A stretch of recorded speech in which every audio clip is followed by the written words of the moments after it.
h 45 sur Bénin Business 24. Bonjour à tous, bienvenue dans le journal. Voici les titres à développer.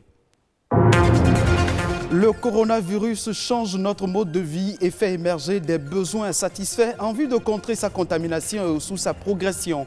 À Cotonou, de nouveaux commerces naissent autour des masques, des gants et dispositifs de lavage des mains. On en parle. Le conte imagé, une nouvelle forme littéraire qui suscite de plus en plus le goût de la lecture chez les enfants. Comment se fait l'initiation au conte imaginé? La réponse à découvrir dans cette édition. Dégradation des sols au Bénin, une problématique pour l'agriculture. Les changements climatiques ont aussi une part importante sur la fertilité des sols. Quelles solutions face au changement climatique? À suivre un scientifique dans ce journal. Soyez les bienvenus si vous nous rejoignez. Au Bénin, la maladie du Covid-19 fait émerger davantage des besoins urgents face auxquels les acteurs du tissu économique profitent pour faire de bonnes affaires, essentiellement assis autour des masques, des gants et dispositifs de lavage des mains.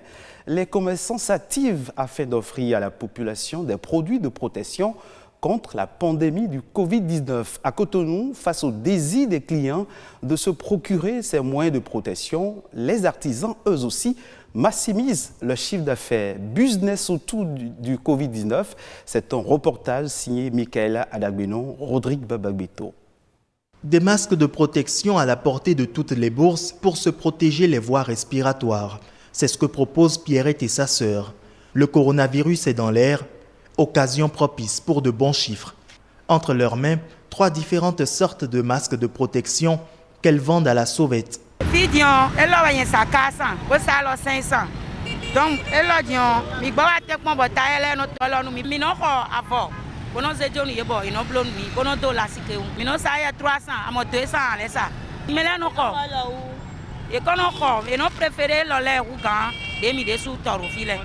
Avant le début de la pandémie, ce commerce leur était complètement inconnu, contrairement à Oswald. Plombier de profession, il a l'habitude de fabriquer ce dispositif de lavage des mains, mais aujourd'hui, il voit un changement à nul autre pareil. On a plus de clients qu'avant. Les gens s'en demandent beaucoup. Et même au marché, les vendeurs de plastique là, le prix des plastiques est devenu exorbitant. Ce qu'on a l'habitude de payer à 800 000 francs, aujourd'hui maintenant c'est à 1500. La demande est bien forte et lui, il en trouve plein les poches. Par jour, tu peux vendre 5, 6, 8, 10, ça dépend. Il y a des jours qui sont fructueux, ça donne, donc ça dépend du jour. Dans ce plastique-là, je l'ai pris à 3 000 francs. Englobé là, je vais me trouver à 4 000 francs sur le robinet. Donc le tout fait déjà 7 000, moi je vais vendre à 8 000. 1 000 francs de bénéfice au moins pour ce dispositif qui n'est pas le seul que fabrique Oswald. Celui-ci ne nécessite pas l'usage des mains. Mieux, il fait appel à une autre activité, la soudure. Dans cet atelier, pas de répit depuis que le lavage des mains devient une priorité dans la prévention contre le Covid-19. À notre arrivée, Joseph est occupé à en mettre un sur pied avec la participation de son plombier qui attend son tour pour se mettre à l'œuvre.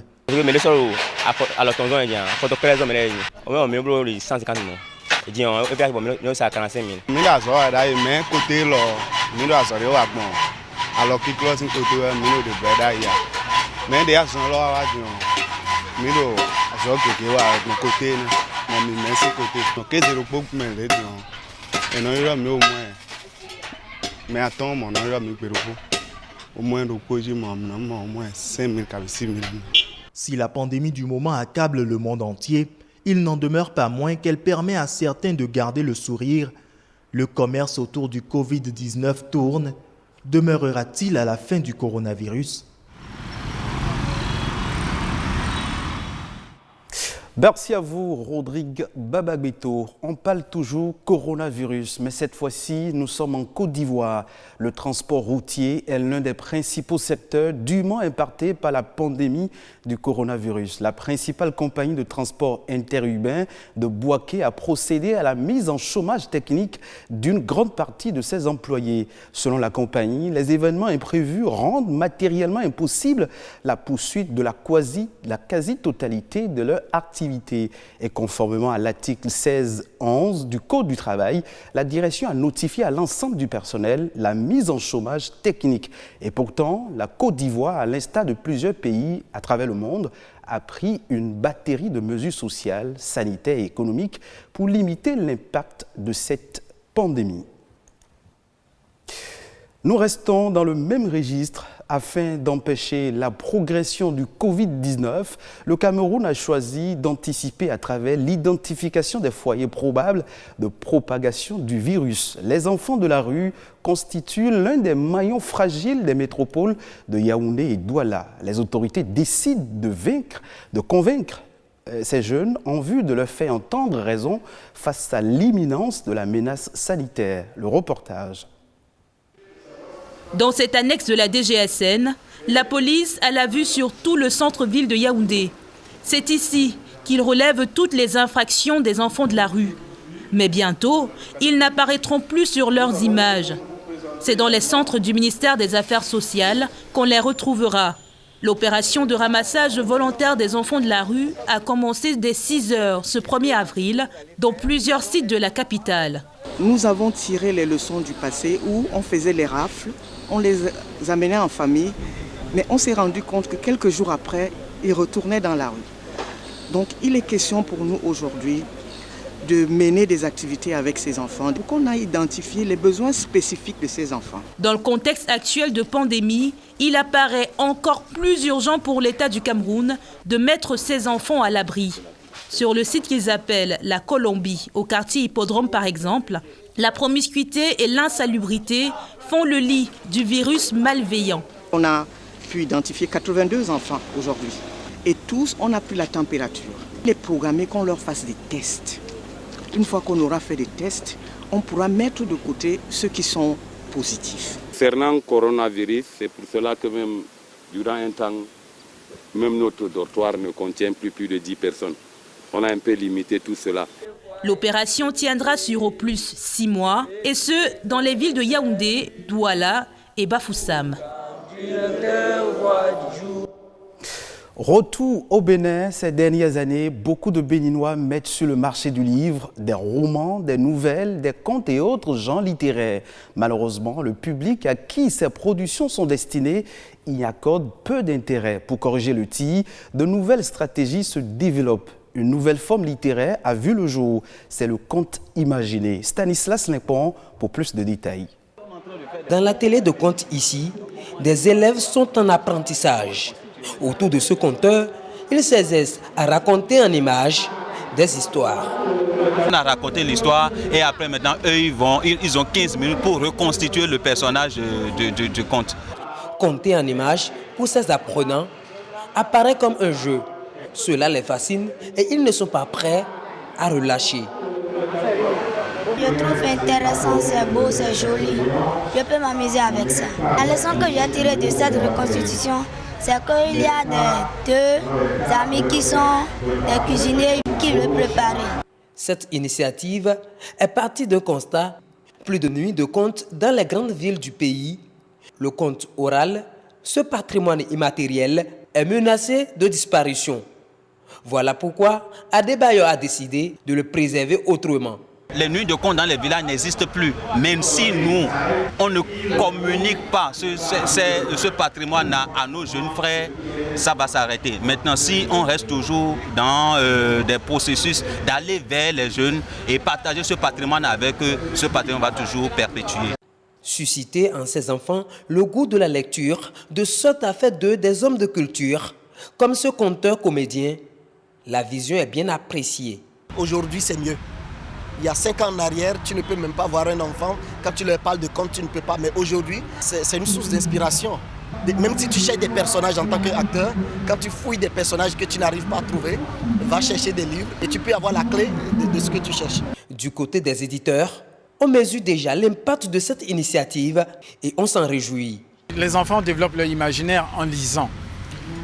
Ils découvrent des mondes totalement étrangers. Ils voyagent partout dans le monde et du coup, ils ont envie aussi de raconter des histoires, d'écrire des livres. Créer le goût de la lecture chez les apprenants dans un univers de plus en plus dominé par le numérique. Cela se révèle aussi nécessaire pour l'avenir de la société africaine, longtemps considérée comme un continent sans écriture. Merci à vous Stanislas Limpon. La fertilité des sols est en baisse dans de nombreuses régions de l'Afrique de l'Ouest. Une difficulté que connaît actuellement l'agriculture béninoise. Les terres cultivées s'épuisent à un rythme accéléré et les rendements des cultures baissent continuellement. La question de la dégradation des sols reste d'actualité. Les changements climatiques ont aussi une part importante dans ce système de dégradation. Que faire face à ce phénomène ? Félix Kouelo, maître assistant en sciences des sols, nous éclaire davantage dans cet extrait. Tout récemment, au niveau de 17 communes, nous avons constaté que 16 à 20% des terres sont érodées, donc à un niveau de dégradation élevé. Et au niveau de ce phénomène, nous avons surtout les pratiques inappropriées des agriculteurs, telles que l'utilisation abusive des engrais et des pesticides. Et nous avons les feux de brousse, et nous avons la destruction du couvert végétal. Au fait, l'eau et le vent ne constituent pas tellement une menace pour les sols, mais sont les agents naturels de la dégradation. Il faut sensibiliser les acteurs du monde agricole. Si ces acteurs n'ont pas conscience de l'effet de leurs mauvaises pratiques sur le sol, ils ne pourront pas changer de comportement. Et deuxièmement, il faut mettre à leur disposition les bonnes pratiques. Et quand on parle de bonnes pratiques, il faut éviter par exemple les feux de brousse. Et pour éviter les feux de brousse, il suffit de faire un paillage que nous appelons mulching. Donc, l'agriculteur nettoie sa parcelle, mais il laisse les résidus sur place et il fait le semis dans les résidus.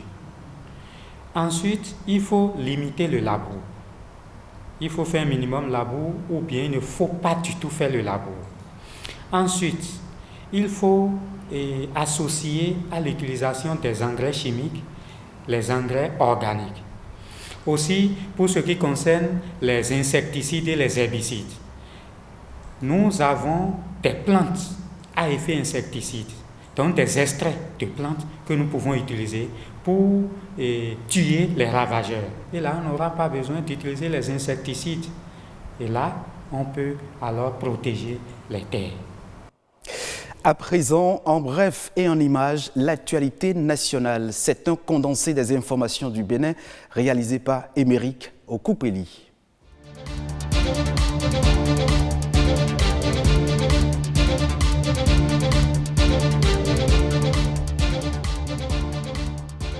Faciliter les opérations foncières. Le ministère des Finances poursuit les efforts pour une meilleure performance du Bénin dans le rapport Doing Business. À ce titre, le foncier demeure l'un des indicateurs clés. La plateforme e-Notaire voit donc le jour ce 1er avril 2020 à Cotonou pour davantage porter des points sur cet indicateur en vue d'une amélioration du climat des affaires. Ainsi, elle vise à faciliter la vie aux notaires appelés à remplir par le passé plusieurs formalités auprès de l'Agence nationale du domaine et du foncier. Désormais, e-Notaire servira d'interface. Les députés de la 8e législature devront se pencher les jours à venir sur le projet de décret portant transmission à l'Assemblée nationale du projet de loi portant création, organisation et fonctionnement du Haut Commissariat à la prévention de la corruption en République du Bénin. Il s'agit d'un organe qui remplacera l'Autorité nationale de lutte contre la corruption dont le mandat est venu à terme et le secrétaire général de la présidence, Irénée Koupaki, fut désigné pour gérer les affaires courantes. Selon les conclusions du conclave gouvernemental du 1er avril 2020, le nouveau projet de loi vise la promotion de la bonne gouvernance pour davantage d'impact, un renforcement du cadre institutionnel qui la sous-tend dans le sens d'une meilleure complémentarité entre les organes qui y contribuent. Toute émission de nature à orienter les populations vers des produits dits de la pharmacopée ou vers telle ou telle autre clinique est interdit, a déclaré le ministre de la Santé, Benjamin Nkpati, au cours de la rencontre. À travers le décret numéro 2018-262 du 28 juin 2018, la publicité sur les professions médicales, les activités médicales, les médicaments et autres produits médicinaux est interdite au Bénin. Pourtant, des organes de presse continuent d'en faire une large diffusion. Pour contrer ce phénomène qui prend de plus en plus d'ampleur, les ministres Benjamin Nkpati de la Santé, Séverin Kenom de la Justice, Alain Orunla de la Communication et de la Poste et Cyril Goubedi, secrétaire général adjoint du gouvernement, ont rencontré les responsables des organes de presse pour lancer un dernier avertissement. Un avertissement qui vient en une période sensible de lutte contre la pandémie du coronavirus.